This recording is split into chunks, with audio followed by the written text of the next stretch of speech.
to minimize and maximize the ribbon.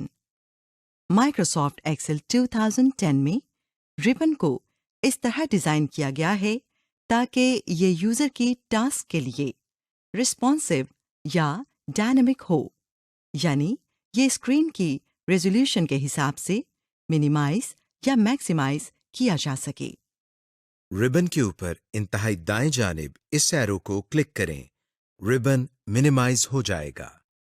अब ribbon को maximise करने के लिए इसी एरो को दोबारा क्लिक करें। जब रिबन मिनिमाइज हो तो आप टैब के ऊपर क्लिक करके रिबन को शो करवा सकते हैं, और जब आप इसको इस्तेमाल नहीं कर रहे होंगे तो ये खुद ब खुद गायब हो जाएगा। इसके अलावा आप रिबन पर राइट क्लिक करके भी रिबन को मिनिमाइज कर सकते हैं और इसको मैक्सिमाइज करने के लिए इसी एरो पर क्लिक करना होगा। The quick access toolbar. Ribbon के बिल्कुल ऊपर क्विक एक्सेस टूलबार होती है। इस क्विक एक्सेस टूलबार में कॉमन कमांड्स होती हैं जिनको आप किसी भी टैब में रहते हुए आसानी से इस्तेमाल कर सकते हैं। इस टूल बार में पहले से सेव, अनडू और रिपीट की कमांड्स मौजूद होती हैं, लेकिन आप इसमें अपनी आसानी के लिए अपनी मर्जी की कमांड्स को ऐड कर सकते हैं। To add commands to the Quick Access Toolbar, Quick Access Toolbar के दाईं जानिब ड्रॉप डाउन एरो को क्लिक करें। अब इस ड्रॉप डाउन लिस्ट में से इन कमांड्स को सिलेक्ट करें जिन्हें आपने क्विक एक्सेस टूल बार में शामिल करना है। मजीद कमांड्स के लिए मोर कमांड्स की ऑप्शन को सिलेक्ट करें। Backstage view. माइक्रोसॉफ्ट एक्सेल में बैकस्टेज व्यू आपको सेविंग, ओपनिंग, फाइल प्रिंटिंग और शेयरिंग की मुख्तलिफ ऑप्शंस देता है।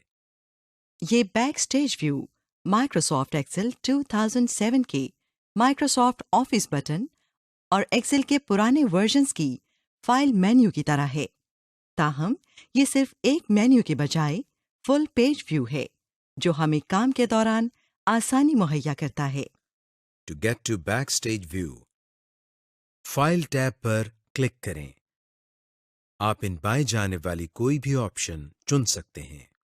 इन ऑप्शंस में आपको save, save as, open, close, info, recent, new, print, save and send और हेल्प की ऑप्शंस आपको नजर आएंगी। आइए इन कमांड्स को देखते हैं। सेव। इस कमांड से आप अपने डॉक्यूमेंट या वर्कबुक को सेव कर सकते हैं। Save as. इस ऑप्शन से आप अपनी वर्कबुक को नई लोकेशन, नए नाम और एक्सेल के किसी और वर्जन, जिसे कंपैटिबिलिटी व्यू कहते हैं, में सेव कर सकते हैं। ओपन। पहले से सेव्ड या बनी हुई एक्सेल वर्कबुक को खोलने के लिए। क्लोज। वर्कबुक को बंद करने के लिए। इन्फो। इन्फो की ऑप्शन से आप अपनी वर्कबुक जिसमें काम कर रहे हों की इंफॉर्मेशन ले सकते हैं और इसके साथ अपनी वर्कबुक की सिक्योरिटी सेटिंग्स भी कर सकते हैं, मसलन परमिशंस, शेयरिंग और वर्जन मैनेजमेंट वगैरह। रीसेंट। इस ऑप्शन के जरिए आप हाल ही में क्रिएट की गई फाइल्स को खोल सकते हैं। न्यू। यहां से आप नई वर्कबुक बना सकते हैं। प्रिंट। इस ऑप्शन से आप अपनी वर्कबुक को प्रिंट करते हैं।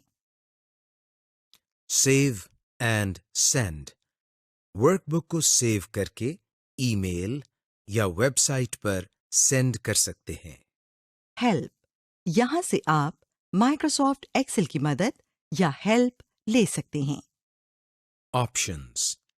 एक्सेल में मुख्तलिफ ऑपरेशंस और इंटरफेस की सेटिंग्स को देखने या तब्दील करने के लिए। एग्जिट्स। एग्जिट से आप माइक्रोसॉफ्ट एक्सेल को बंद करते हैं। अपने डॉक्यूमेंट में वापस जाने के लिए दोबारा रिबन पर मौजूद किसी भी टैब पर क्लिक करें। Creating and opening workbook. To create a new blank workbook. नई ब्लैंक वर्कबुक बनाने के लिए फाइल टैब को क्लिक करें। ये आपको बैक स्टेज व्यू में ले जाएगा। न्यू को सिलेक्ट करें। पहले से दस्तयाब टेम्पलेट्स में से ब्लैंक वर्कबुक को सिलेक्ट करें। ये ऑप्शन पहले से हाइलाइटेड होगी। क्रिएट पर क्लिक करें। अब आपके सामने एक्सेल विंडो में ब्लैंक वर्कबुक खुल जाएगी। To open an existing workbook. आइए अब देखते हैं कि पहले से बनी हुई वर्कबुक को किस तरह ओपन करते हैं। फाइल टैब पर क्लिक करें। यह आपको बैक स्टेज व्यू में ले जाएगा। ओपन को सिलेक्ट करें। एक डायलॉग बॉक्स ओपन हो जाएगा। अब जो वर्कबुक आपने ओपन करनी है उसे सिलेक्ट करें और ओपन पर क्लिक करें। अगर आपने हालिया बनाई हुई वर्कबुक को ओपन करना हो तो उसे रिसेंट वाले फाइल टैब से ओपन करें, न कि ओपन वाली ऑप्शन से। Compatibility mode. बाज़ औक़ात आपको ऐसी वर्कबुक पर काम करना पड़ सकता है जो एक्सेल की पुरानी वर्जन्स में बनी हो, मसलन एक्सेल 2003 या एक्सेल 2000 वगैरह। इस किस्म की वर्कबुक सिर्फ कंपैटिबिलिटी मोड में ओपन हो सकती है। कंपैटिबिलिटी मोड असल में तमाम नए और एडवांस्ड फीचर्स को डिसेबल कर देता है और उन बेसिक फीचर्स को एनेबल कर देता है जो सिर्फ किसी वर्कबुक को बनाने के लिए इस्तेमाल किए जाते हैं। मिसाल के तौर पर, अगर आप कोई ऐसी वर्कबुक खोलें जो माइक्रोसॉफ्ट एक्सेल 2003 में बनी हुई हो, तो आप सिर्फ वही टैब्स और कमांड्स इस्तेमाल कर सकते हैं जो माइक्रोसॉफ्ट एक्सेल 2003 में हैं। ये देखें, हमने एक वर्कबुक को कंपैटिबिलिटी मोड में खोला हुआ है। आप देख सकते हैं कि इंसर्ट टैब में मौजूद स्पार्कलाइन और स्लाइसर की ऑप्शंस डिसेबल हो गई हैं और सिर्फ 2003 वाली ऑप्शंस दस्तयाब हैं। इस कंपैटिबिलिटी मोड से निकलने के लिए ज़रूरी है कि आप वर्कबुक को मौजूदा वर्जन में सेव करें, क्योंकि अगर आप ऐसी एनवायरनमेंट में काम कर रहे हैं जहां बाकी लोग पुराने वर्जन में काम करते हैं, तो ये सबसे बेहतर है कि आप वर्कबुक को कंपैटिबिलिटी मोड में रहने दें, ताकि इस वर्कबुक की फाइल एक्सटेंशन तब्दील ना हो और ये वर्कबुक तमाम लोग आसानी से एक्सेस कर सकें। To convert an Excel workbook. अगर आप माइक्रोसॉफ्ट एक्सेल 2010 के तमाम फीचर्स को इस्तेमाल करना चाहते हैं, तो आप अपनी वर्कबुक को माइक्रोसॉफ्ट एक्सेल 2010 के फाइल फॉर्मेट .xlsx में कन्वर्ट कर सकते हैं। फाइल टैब पर क्लिक करें और बैक स्टेज व्यू को एक्सेस करें। कन्वर्ट कमांड को ढूंढें और सिलेक्ट करें। आपके सामने सेव एज का डायलॉग बॉक्स जाहिर होगा।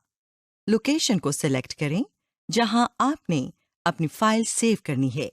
फाइल का नाम दें और सेव को क्लिक कर दें।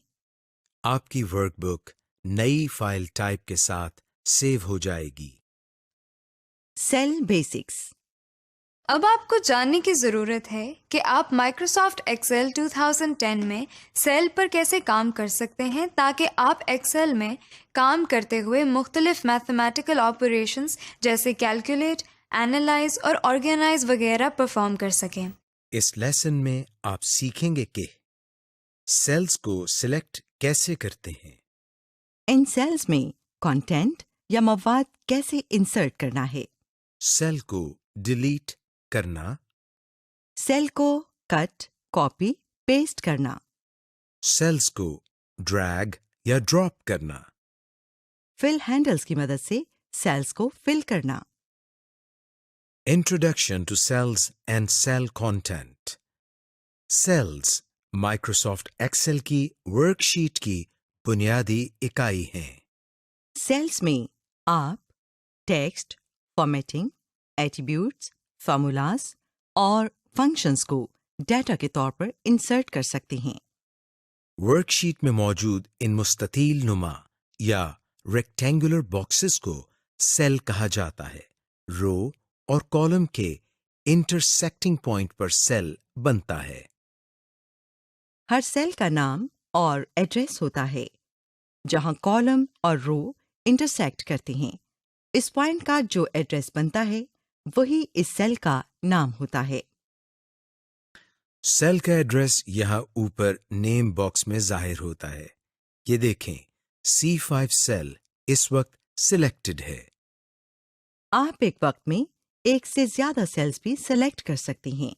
2 या 2 से ज्यादा सेल्स का ग्रुप सेल रेंज कहलाता है। जब आप एक से जायद सेल्स का एड्रेस देना चाहते हो तो आपको ये सेल रेंज मदद करेगी, जिसके जरिए आप एक से जायद सेल्स का एड्रेस दे सकते हैं। इस तरीके में आप सेल रेंज के पहले और आखिरी सेल का रेफरेंस देते हैं और इसको कॉलम की मदद से सेपरेट करते हैं। मिसाल के तौर पर एक सेल रेंज है जिसमें A1, A2, A3, A4 और A5 सेल्स हैं, तो इस सेल रेंज का एड्रेस होगा A1:A5, यानी इसको नेम बॉक्स में A1:A5 की शक्ल में लिखा जाएगा। To select a cell, cell पर क्लिक करें।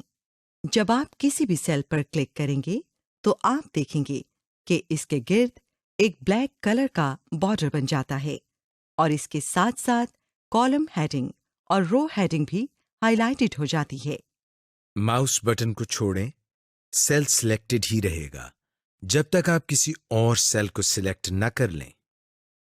आप वर्कशीट में सेल्स को सेलेक्ट करते हुए कीबोर्ड की एरो कीज के साथ भी नेविगेट कर सकते हैं। टू सिलेक्ट मल्टीपल सेल्स, किसी भी सेल पर क्लिक करके सिलेक्ट करें। अब माउस को क्लिक करते हुए ड्रैग करें। आप देखेंगे कि जहां-जहां से माउस ड्रैग करते हुए आगे जा रहा है, वो तमाम सेल्स सिलेक्ट होते चली जा रही हैं। अब माउस को छोड़ें। ये देखें, सिलेक्टेड सेल अब भी सिलेक्टेड हैं जब तक आप इस वर्कशीट में किसी और सेल पर क्लिक न करें। सेल कंटेंट, माइक्रोसॉफ्ट एक्सेल में हर सेल का अपना डेटा, टेक्स्ट, फॉर्मेटिंग, फॉर्मूला और फंक्शन होता है। टेक्स्ट, सेल्स के अंदर टेक्स्ट, लेटर्स, नंबर और डेट को लिखा जाता है।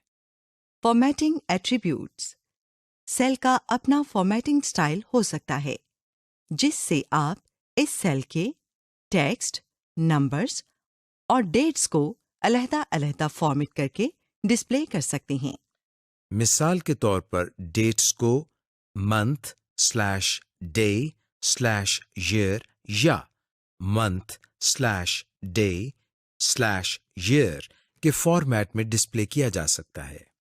कमेंट्स, सेल्स के साथ आप कमेंट्स का इजाफा भी कर सकते हैं, जिनमें आप अपने लिए या किसी रीडर के लिए रेफरेंस देते हैं कि इस डेटा का क्या मकसद है, जिससे रिव्यू करने में आसानी होती है।